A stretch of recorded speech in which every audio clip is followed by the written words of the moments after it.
तो खुद का जब फायदा, जब आपको खुद को अपने कुछ करना हो तो आपको बिहार के बच्चों का भविष्य याद आता है। तो ये सब मुद्दे उसमें क्यों नहीं, चुनावी मुद्दों में ये सब क्यों नहीं शामिल किया था प्रशांत किशोर जी ने? यही काम बचा है बिहार के विकास का। अब इसी का वीडियो बनाते हैं, गली गली में घूम के लोग अपने ही नेताओं का वीडियो बनाते हैं। लालू की बेटी मीसा भारती भारी गुस्से में हैं और उन्होंने प्रधानमंत्री से लेकर गिरिराज सिंह और प्रशांत किशोर सभी को जमकर सुना दिया है।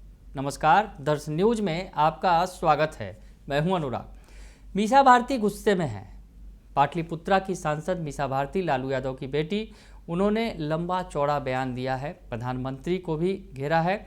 तो उधर जो केंद्रीय मंत्री गिरिराज सिंह जो थप्पड़ मारने की बात कह रहे हैं, उस पर भी उन्होंने जवाब पलटवार किया गिरिराज सिंह पर। और साथ ही साथ प्रशांत किशोर जो दावा कर रहे हैं कि बिहार में जिस तरह से वो दावा कर रहे हैं सरकार बनाने का, आगे जिस तरह से, उस पर भी उन्होंने पलटवार किया।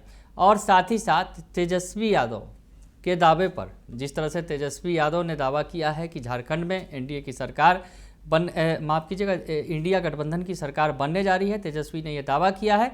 तो उस दावे पर भी मीसा भारती ने मुहर लगाई है। क्या कुछ कह रही है मीसा भारती इन तमाम मुद्दों पर, आप सुन लीजिए। देखिए, प्रधानमंत्री जी का एक ही काम है कि विपक्ष जब सत्ता पक्ष से प्रश्न पूछे तो उसका जवाब नहीं देना, उस पर बहानाबाजी करना। अभी हम लोग जब प्रश्न पूछते हैं कुछ भी लेकर के जनता से जुड़े हुए मुद्दों को, तो उनको लगता है कि सत्ता पक्ष के लोग क्यों प्रश्न पूछ रहे हैं। लेकिन प्रधानमंत्री जी को जो जनता जो उन्होंने वादे किए, विगत 2 टर्म उनको दिया और ये तीसरा टर्म उनका शुरू हुआ है, तो जो 2 टर्म में उन्होंने जो वादा किया था देश की जनता के साथ, और खास तौर पे मैं बिहार से हूँ, तो बिहार से उन्होंने वादा किया था कि जो बंद पड़ी चीनी मिलें हैं उसको खुलवाएंगे और उसी की चीनी से चाय पियेंगे। तो क्या प्रधानमंत्री जी बिहार की जनता को बताएंगे कि डायबिटीज हो गया है क्या, चीनी मिल खुलेगी कि नहीं खुलेगी, और कब चाय पियेंगे? तो बताना चाहिए प्रधानमंत्री जी को। आप बिहार में देखिए, बिहार में 20 वर्षों से डबल इंजन की सरकार है, कितनी फैक्ट्रियां बिहार में लगी है, इस पे कोई जवाब नहीं देता है। तो ये सब बातें बोलने से प्रधानमंत्री जी को एक तो शोभा नहीं देता है, दूसरा ये बातें करने से बिहार की जनता को और देश की जनता को कोई फायदा नहीं पहुंच रहा है। बाइपोल है बिहार में, क्या मानोगे? देखिए, सबको पता है कि देश में अलग अलग राज्यों में अभी सब जगह बाइपोल चल रहे हैं, और सभी दल के नेता यही कह रहे होंगे कि हम लोग अच्छा कर रहे हैं, हम सारी सीटें जीतेंगे। लेकिन सिर्फ हम कहने के लिए नहीं कह रहे हैं, हम कह रहे हैं कि हम लोग जनता के मुद्दों को लेकर के जनता के बीच जा रहे हैं। तो हमें पूरा विश्वास है कि इंडिया गठबंधन की जीत पूरे देश में जहां भी बाई इलेक्शन हो रहा है वहां पे उनके उम्मीदवार जीत हासिल करेंगे।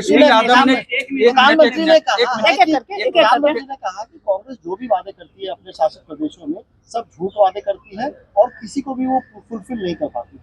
देखिए, बहुत सारे राज्यों के बारे में तो मैं इतना डिटेल मेरे पास नहीं है, अगर मतलब कहिएगा तो फिर पता करेंगे, फिर एक दिन उसके लिए रखा जाएगा। लेकिन बिहार के तौर पे तो हम कह सकते हैं कि बिहार से हम आते हैं, तो बिहार से इतनी संख्या में हमेशा जीत के सांसद जाते हैं, और संसद में मैं भी बैठती हूँ, वहाँ पे आजकल देखती हूँ किसी का मुंह नहीं खुलता है बिहार के मुद्दे पे।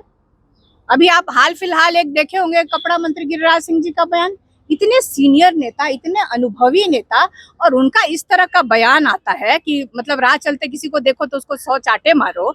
अगर ये जो हम सुने हैं मीडिया के माध्यम से और सोशल मीडिया पे, अगर इस तरह का वो बयान देते हैं तो ये उनको शोभा नहीं देता है। उनको तो बात करनी चाहिए थी। आप बताइए कि हमारे यहाँ भागलपुर में कितनी संभावनाएं हैं, कपड़ा मंत्री है ना, कितना उस पे आप फैक्ट्री लगाने के लिए या बुनकरों के लिए क्या कर रहे हैं गिरिराज सिंह जी। हमारे आप चले जाइए मोतिहारी साइड में चले जाइए, वहां भी बहुत संभावनाएं हैं। तो पहले ये तो बताए गिरिराज सिंह जी कि बिहार के लिए वो कर क्या रहे हैं, बिहार के विकास के लिए, बिहार के रोजगार पैदा हो, बिहार में फैक्ट्रियां लगे, इस पे उनकी सरकार क्या कर रही है। झारखंड में सावंत ने जिस तरह से साइना एनसी शब्दों का इस्तेमाल किया, आप भी एक महिला एमपी, कैसे देखेंगे? देखिए, बयान ना मैंने सुना है ना कुछ है, लेकिन आपके माध्यम से ये मुझे आ रहा है कि किसी भी, मैं बार बार पहले भी मैंने कहा था, आप इस तरह का जो आता है तो हम लोग यही कहते हैं कि देश की किसी भी दल की महिला हो, किसी वर्ग की हो, किसी समाज की हो, उनके प्रति अपशब्दों का प्रयोग नहीं होना चाहिए, उनके साथ गलत व्यवहार नहीं होना चाहिए। इसकी कड़ी निंदा हम करते हैं। झारखंड में चुनाव है और इसको लेकर तेजस्वी यादव ने कहा था कि हम लोगों की सरकार महागठबंधन के बगैर, लेकिन गिरिराज सिंह कह रहे हैं कि वह सिर्फ बोलते हैं, बोलने दीजिए उनको। मैं कह रही हूँ तो क्या प्रधानमंत्री नहीं चाहते हैं? प्रधानमंत्री भाषण में जाते हैं तो क्या बोलते हैं कि हम नहीं जीत रहे हैं, राष्ट्रीय जनता दल जीत रहा है। हर एक दल के नेता अपने जो उम्मीदवार होते हैं उनके बारे में बताते हैं, वो क्या काम करने वाले हैं जनता के लिए वो बताते हैं। और चुनाव में तो जनता मालिक होती है, जनता को सोच विचार करना होगा कि एक तरफ जो प्रधानमंत्री जो 15 वर्षों से जो उन्होंने 10 वर्ष देख लिए, ये तीसरा टर्म उनका 15वां वर्ष चल रहा है, तो जो वादे किए थे उसमें से कितने वादे उन्होंने पूरे किए। वहीं तेजस्वी को अगर आप देख लीजिए तो झारखंड से क्या यूपी तक के लोगों को नौकरी यहाँ पे मिली। तो हम लोगों ने जो तेजस्वी ने जो वादा किया था जनता से चुनाव में कि हम सरकारी नौकरी देंगे 10 लाख, तो उसने करके दिखाया है। तो जनता में विश्वास है और इसका नतीजा बार बार हम यही कह रहे हैं, हम लोग कह रहे हैं कि हम लोग जनता के मुद्दों के साथ चुनाव में है और जीत हमारी सुनिश्चित हुई। केंद्रीय मंत्री आरसीपी सिंह जो है नई पार्टी बनाई है उन्होंने। देखिए हम लोग डेमोक्रेटिक कंट्री में रहते हैं, सबको अपना अधिकार है और चुनाव क्योंकि आने वाला है और आरसीपी सिंह जी जेडीयू से जुड़े रहे, फिर अब नहीं है, फिर भारतीय जनता पार्टी में उनको शामिल कराया गया था। तो इसका जवाब तो जो डबल इंजन की सरकार है और खास तौर पे भारतीय जनता पार्टी को इस पे बोलना चाहिए था कि अभी तक वो चुप क्यों है आरसीपी सिंह जी पे। तो हम तो कह रहे हैं कि सबको अपना अधिकार है, अब जनता डिसाइड करेगी क्या करेंगे। जयंत पाटिल है शरद पवार की पार्टी के महाराष्ट्र के अध्यक्ष। उन्होंने कहा कि बीजेपी पिछले 10 सालों से अजीत पवार पर धमका रही थी, इरिगेशन स्कैम लेकर दबाव बना रही थी और यही कारण था कि वो बीजेपी के साथ थे। हम लोग हमेशा विपक्ष के जितने भी नेता हैं, आप देखिए कि जब से 14 से देश के प्रधानमंत्री आदरणीय नरेंद्र मोदी जी बने, तब से विपक्ष के नेताओं को के प्रति उनकी किस तरह की रवैया रही। एलिगेशन लगाना, उनके पीछे ईडी सीबीआई इनकम टैक्स लगाना, डराना धमकाना। और आप अभी कोई, मुझे लगता है जिसके ऊपर एलिगेशन लगाया गया, जो उनके दल में शामिल हो गया, सिर्फ हमारे परिवार को छोड़ के, हमारे नेताओं को छोड़ करके जितने लोग हैं सब लोग आज शामिल हैं। तो ये तो देश की जनता को देखना है। प्रशांत किशोर ने कहा है कि 5 गुना पेंशन बढ़ाकर देंगे, 4 सीटों पर उन्होंने भी जब ये तरह तरह के जब बीजेपी के साथ थे तो प्रधानमंत्री को राय काहे नहीं दिए थे? मुख्यमंत्री जेडीयू के साथ थे, जब उनके लिए काम किए चुनाव में, तब काहे नहीं ये एक रखे थे? तब क्यों नहीं रखे थे? आज क्यों उनको याद आ रहा है?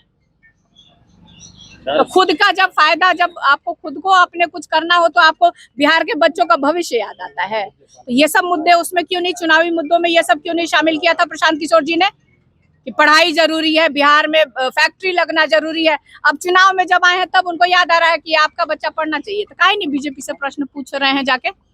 20 साल से आप लोग थे, आप दोनों के लिए हम काम किए हैं, जेडीयू के लिए और भारतीय जनता पार्टी के लिए। क्या आपने 20 साल में लगाई है? जवाब तो प्रशांत किशोर को देना है। और देखिए, 1 नेशन 1 इलेक्शन एक ऐसा कहा जाए कि प्रधानमंत्री जी का एक मुद्दा है, शगुफा है। 4 राज्य में तो चुनाव नहीं करा पाए इस देश के प्रधानमंत्री। 4 राज्य में चुनाव होना था ना, और कैसे ये इतने राज्यों का देश में एक साथ 1 नेशन 1 इलेक्शन करा देंगे?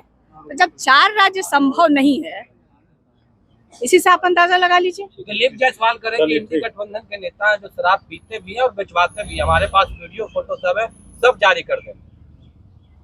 अब इस पे क्या बोले? उनका बस अभी यही काम बचा है, बिहार के विकास का कोई मुद्दा नहीं है। अब इसी का वीडियो बनाते हैं, गली गली में घूम के लोग अपने ही नेताओं का वीडियो बनाते हैं। तो ये प्रश्न हम करना चाहिए प्रधानमंत्री को जाके बताना चाहिए कि बताइए, हमारी डबल इंजन की सरकार है बिहार में, पूरी तरह से संपूर्ण बैन लगा हुआ है, फिर भी लोग जहरीली शराब पी करके मर जा रहे हैं, आए दिन बिक रहा है। आए दिन थाने में अगर चले जाइए तो लॉ एंड ऑर्डर के सिचुएशन में अगर देखा जाए तो सिर्फ शराब ही के लोग बस दिन भर बैठ करके वहां पे यही कांड होता है कि आज पकड़े गए, आज थाने में गए, फिर छोड़े गए। तो ये सिचुएशन तो इस देश के प्रधानमंत्री को देखना चाहिए, क्योंकि सरकार में है बिहार में, और खास तौर पे मुख्यमंत्री जी को देखना चाहिए। तो सुना आपने कि मीसा भारती क्या कुछ कह रही हैं। मीसा भारती प्रधानमंत्री की आलोचना कर रही हैं, गिरिराज सिंह जो चाटे मारने की बात कर रहे हैं उन पर भारी गुस्से में हैं, और प्रशांत किशोर को भी उन्होंने नहीं छोड़ा है। तेजस्वी यादव का जो दावा है, जिस तरह से कि फिर से झारखंड में वो सरकार बनाने जा रहे हैं, इंडिया गठबंधन की सरकार बनने जा रही है, उस पर भी मीसा भारती ने मुहर लगाई है। बने रहिए दर्शन न्यूज के साथ, तमाम खबरों से आपको अपडेट रखेंगे। फिलहाल के लिए इतना ही, धन्यवाद।